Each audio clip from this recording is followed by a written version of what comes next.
नहमदुहु व नसल्ली अला रसूलिहिल करीम अम्मा बाद फ़अऊज़ु बिल्लाहि मिनश शैतानिर रजीम बिस्मिल्लाहिर रहमानिर रहीम या अय्युहल्लज़ीना आमनू इज़ा कुन्तुम इला सलाति फ़ग़सिलू वुजूहकुम व अयदियकुम इलल मराफ़िक़ वमसहू बिरुऊसिकुम व अर्जुलिकुम इलल काबाइन। আলহামদুলিল্লাহ। সম্মানিত দর্শক শ্রোতা, আমি সবাই আপনাদের সকলকে ইসলামী তরিকে আমন্ত্রণ জানাচ্ছি। আসসালামু আলাইকুম ওয়া রাহমাতুল্লাহি ওয়া বারাকাতুহু। তো দর্শক, আজকে আমরা আলোচনা করব উজুর ফজিলতকে। উজু করলে আমরা কী কী লাভ পাবো, কী কী লাভে উপকৃত হতে পারবো, কী কী জিনিস আল্লাহ পাক রব্বুল আলামিন আমাদেরকে দান করবেন উজু করার মাধ্যমে, এই বিষয় নিয়ে আলোচনা করব। এরপরে উজুর ফরজ, উজুর মুস্তাহাব, উজুর মধ্যে আমরা কী কী ভুল করে থাকি এগুলো পর্যায়ক্রমে ভিডিওর মধ্যে আলোচনা করবো ইনশাআল্লাহ। তো দর্শক শ্রোতা, সর্বপ্রথম আল্লাহ পাক রব্বুল আলামিন কোরআনে কারীমের মধ্যে সূরা মাইদা সূরা নম্বর 5 আয়াত নম্বর 6 এর মধ্যে বলেন, ইয়া আইয়ুহাল্লাযীনা আমানু ইযা কুনতুম ইলা সলাতি, হে ঈমানদাররা, তোমরা যখন নামাজ কায়েম করবে, নামাজ পড়ার জন্য যাবে, নামাজ পড়তে চাইবে, নামাজ পড়ার ইচ্ছা পোষণ করবে, নামাজের সময় হবে, তখন সর্বপ্রথম তোমাদের চেহারাকে ধুয়ে নেবে। ফাগসিলু উজুহাকুম, তোমাদের চেহারাকে ধুয়ে নেবে। ওয়া আইদিয়াকুম ইলাল মারাফিক, এবং তোমাদের দোনো হাতের কোণু পর্যন্ত ধুয়ে নেবে। দোনো হাতের কোণু পর্যন্ত ধুয়ে নেওয়ার কথা বলেছেন আল্লাহ পাক রব্বুল আলামিন। এরপরে মাথা মাসে করার কথা বলেছেন, এরপরে পায়ের টাকনু পর্যন্ত ধোয়ার কথা বলেছে। এটা হচ্ছে উজুর ফরজ, উজুর মধ্যে ফরজ। এই চারটি হচ্ছে উজুর মধ্যে ফরজ। এই চারটি ছাড়া আপনার আমার উজু হবে না। আমি হাত ধুইছি, মাথা মাসে করি নেই, বা পা ধুইছি, হাত ধুই নেই, বা হাত পা সব ধুইছি, মুখ ধুই নেই, মোট কথায় ফরজ চারটা বিষয় থেকে যে কোনো একটি ছুটে গেলে আপনার আমার উজু হবে না।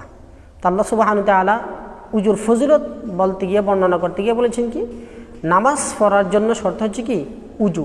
উজুটা এত গুরুত্বপূর্ণ, উজুর ফজিলতটা এত বেশি, উজুর বিষয়টা নবী করিম সাল্লাল্লাহু আলাইহি ওয়াসাল্লামও হাদিসে পাকের মধ্যে এইভাবে ইরশাদ করেছেন। সহিহ বুখারীর রাওয়ায়াত, নবী করিম সাল্লাল্লাহু আলাইহি ওয়াসাল্লাম বলেন, তোমাদের মধ্যে কারো যদি হাদস লায়েক হয়, হাদস আমভাবে এটাকে বলা হয় যে পায়খানা এবং প্রস্রাবের রাস্তা দিয়ে যে কোনো কিছু বের হলে উজু ভেঙে যায়, এটাকে আমভাবে হাদস বলা হয়।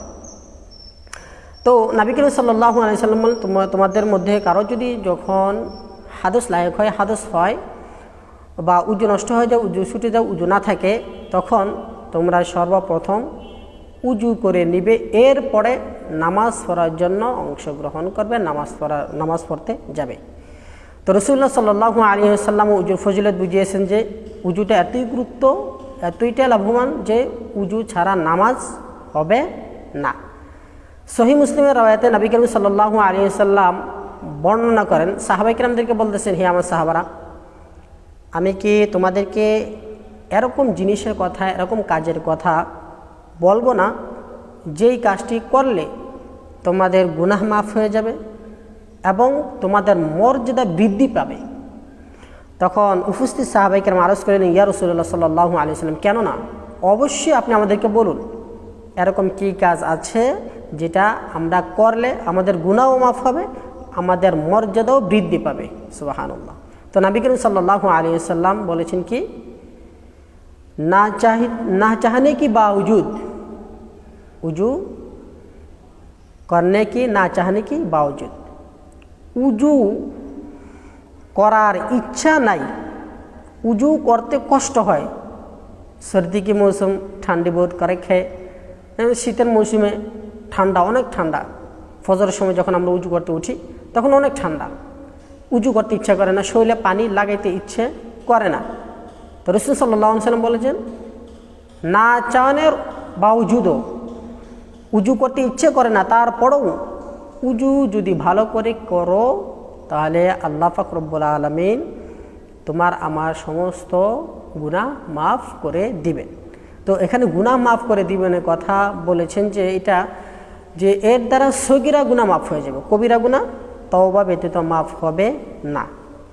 তো ওই হাদিসের মধ্যে নবী করিম সাল্লাল্লাহু আলাইহি ওয়াসাল্লাম এরপরে বলেন, আরেকটা কাজ করলে আল্লাহ পাক রব্বুল আলামিন সগীরা গুনাহ মাফ করে দেবেন। সেটি হচ্ছে এক ওয়াক্তের নামাজ পড়েছি, দ্বিতীয় ওয়াক্ত নামাজের জন্য ইন্তজার করা, অপেক্ষমান থাকা, অপেক্ষা করা। এটার জন্য এই আমলটাও যদি আমরা করি, এই কাজটি যদি আমরা করি, কাজকাম করতেছি, মনে মনে ভাবতেছি, হাই জোহরের নামাজ পড়লাম, আসর নামাজের সময় কখন হবে ঘড়ি দেখতেছি, বা আসর নামাজের সময় কখন হবে কাজটা একটু তাড়াতাড়ি করি। মানে নামাজ, সামনের যে নামাজটা আছে ওই নামাজের জন্য একটু চিন্তা ফিকির দিলের ভিতরে থাকা, অপেক্ষমান থাকা। এর জন্য আল্লাহ পাক রব্বুল আলামিন এই কাজটা যদি করি, আল্লাহ পাক রব্বুল আলামিন আমাদের সগীরা গুনাহগুলা মাফ করে দেবেন। 3 নম্বরে যে কথাটা হাদিসের মধ্যে নবী করিম সাল্লাল্লাহু আলাইহি ওয়াসাল্লাম বলেছেন যে अपने दुश्मन के मोकाबला के लिए अपने आप को तैयार करना है। दुश्मনের মোকাবেলা, এটা জিহাদের কথা বলেছেন। দুশ্মনের মোকাবেলা করার জন্য নিজেকে নিজে প্রস্তুতি করা, দুশ্মনের মোকাবেলা করার জন্য, কাফির মুশরিকদের সাথে মোকাবেলা করার জন্য। তো এখানে 3টে কথা হাদিসের মধ্যে নবী করিম সাল্লাল্লাহু আলাইহি ওয়াসাল্লাম বলেছেন। এর ভিতরে আমাদের মেইন পয়েন্ট যেটা আমরা জানবো সেটি হচ্ছে উজু যদি করি তাহলে আল্লাহ পাক রব্বুল আলামিন আমাদের সগীরা গুনাহগুলা মাফ করে দেবেন এবং আমাদের মর্যাদা বৃদ্ধি করবেন। সুবহানাল্লাহ।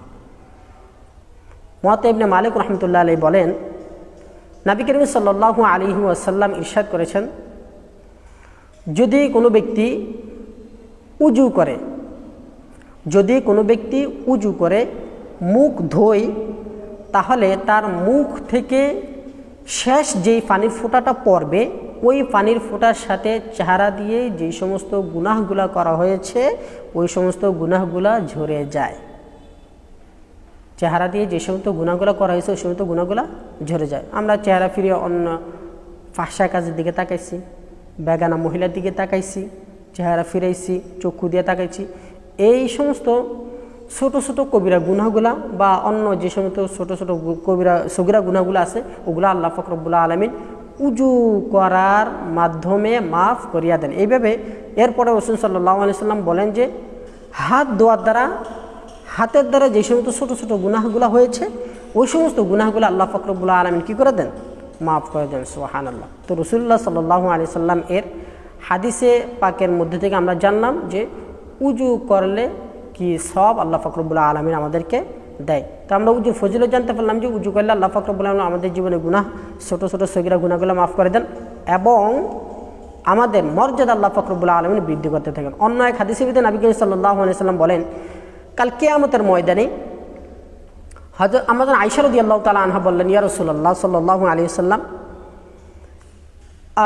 সমস্ত আম্বিয়া কেরামদের উম্মতের চাইতে আপনার উম্মত হবে অনেক বেশি। ওখানে লক্ষ লক্ষ কোটি কোটি গুণ মানুষ থাকবে, অন্যান্য নবীদের উম্মতগণ থাকবে। ইয়া রাসূলুল্লাহ, আপনি আপনার উম্মতদেরকে কীভাবে চিনবেন? তখন নবী করিম সাল্লাল্লাহু আলাইহি ওয়াসাল্লাম বলেছেন, হে আয়েশা, অনেকগুলো কালো ঘোড়ার মধ্যে যদি একটি সাদা কপালওয়ালা ঘোড়া থাকে, অনেকগুলো কালো ঘোড়ার মধ্যে বা একটি সাদা কপালওয়ালা ঘোড়া বা একটি সাদা ঘোড়া যদি থাকে, ওটাকে খুঁজ করে নিতে কি কষ্ট হবে? হযরত আয়েশা রাদিয়াল্লাহু তাআলা আনহা বললেন, ইয়া রাসূলুল্লাহ, না, ওটা তো কোনো কষ্টের বিষয় না। অনেকগুলো কালো ঘোড়ার মধ্যে সাদা ঘোড়াটা তো স্পষ্ট দেখা যাবে।